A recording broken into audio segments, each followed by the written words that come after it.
محمد صلاح, take one. He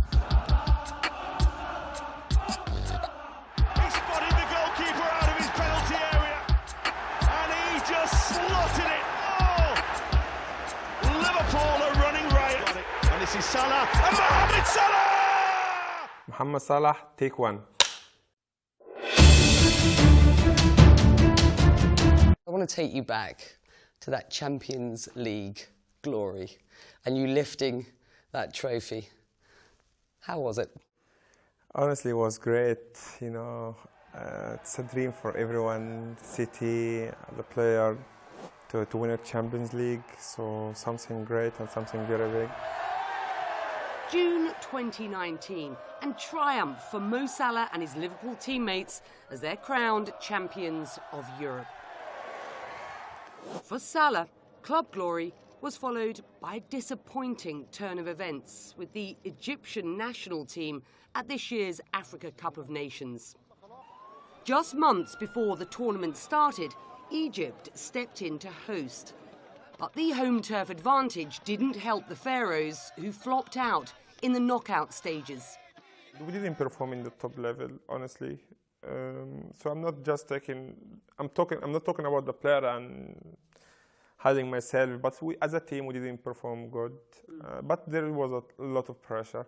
As a player in the national team, they were not that happy about a lot of things. How do you think that Egypt come back from that experience? Does there need to be wholesale reform, do you think, in the Egyptian Footballing Association? I mean, you've had a number of run-ins with the association. Yeah, had a lot, honestly. I think we just need to be honest with ourselves. Sometimes with the national team, it's the federation take it as a competition with me. You know, my position is a little bit different than the players. So not because I'm a star, but because also it's make me comfortable. For example, African nation, we were in a hotel, and the people comes to the hotel very easy. They sit downstairs very easy, which is not normal. We had one day off, and I couldn't go down from the room until 9:30. When I tried to go down, was like 200 person like that with me. And they say, why are you complaining? I complain because I'm a human being. I want to be with the players. Have you ever considered retiring from the national squad? It's so difficult. You know, I love this country from my heart. It's always in my mind. When I left Egypt, when I was 19 years old, it was always in my mind. Something pushed me forward to perform good, to be iconic for the kids, to be like dream for the kids, to be one day like me. It was in my mind. I want to be that person. So to retire from the national team is something huge for me. The lacklustre performance on the pitch was overshadowed by controversy off it. Early in the tournament, Egyptian forward Amra Wada was kicked off the team by Egypt's Football Association after allegations of sexual harassment surfaced online. But the 25-year-old was reinstated after key players, including Salah, seemed to offer him support on social media. Let's talk about the controversy over Amra Wada in the summer. Did your intervention help him get reinstated in the squad after he was initially suspended over allegations of sexual harassment? Absolutely not, because I'm not the national team captain, I'm not the team manager, I'm not the coach. Believe me, if I'm powerful, I could change a lot of things there. But I'm a player, but they just put it on me. Can we have a look at the tweet and remind our viewers what you said? Women must be treated with the utmost respect. No, you said, means no. Those things are and must remain sacred. You went on, Mo, to say, I also believe that many who make mistakes can change for the better and shouldn't be sent straight to the guillotine, which is the easiest way out. We need to believe in second chances. We need to guide and educate. Shunning is not the answer. Let's remind ourselves, this wasn't the first time that Amra Wada had been accused of sexual harassment. What do you say to people who criticise that tweet you put out and say you're endorsing his behaviour? What I meant to say is that happened before and is happening now. So Sexual harassment. Yeah, he has to get a treatment or rehabilitation. So that's just to make sure that it's not going to happen again.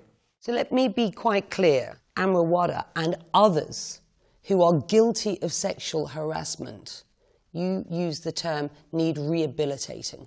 Yes, what I mean is not someone in particular, but in general, yeah, they need rehabilitation and treatment for that. So you just make sure that it's not going to happen again. You were accused of hypocrisy when you were voted one of Time's 100 most influential. You talked about the need to change attitudes towards women in the Middle East, and then the tweet. So just explain what your position is to me, if you will.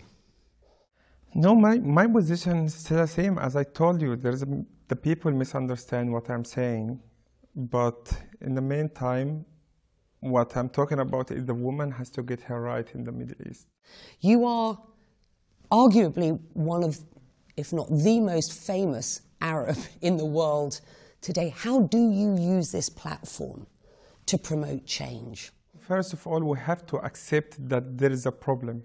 And I know it's very difficult to accept that, but 100% the problem is running deep and deep and deep. So, and the second thing, my opinion, is the woman, she has a right to talk about anything she doesn't like. I'm talking about myself. I want, when my daughter has a problem, she has to feel like support from me to come to talk to me about the problem. The most important thing is the fear. The wife fear from her husband, from her father, which that's the main point, I think. So the fear is not healthy for anyone. So we have to fix that. Mohammed, personally, have you changed your attitudes towards women as you have grown, developed, moved away from Egypt, become successful in Europe? I think, yeah, I've changed a lot. I'm changing from the person, which I'm talking about it like the family's care from him, or the wife, or the daughter, or whatever, to the person he's talking now. Like, he's fighting against the subject because he sees that he's wrong.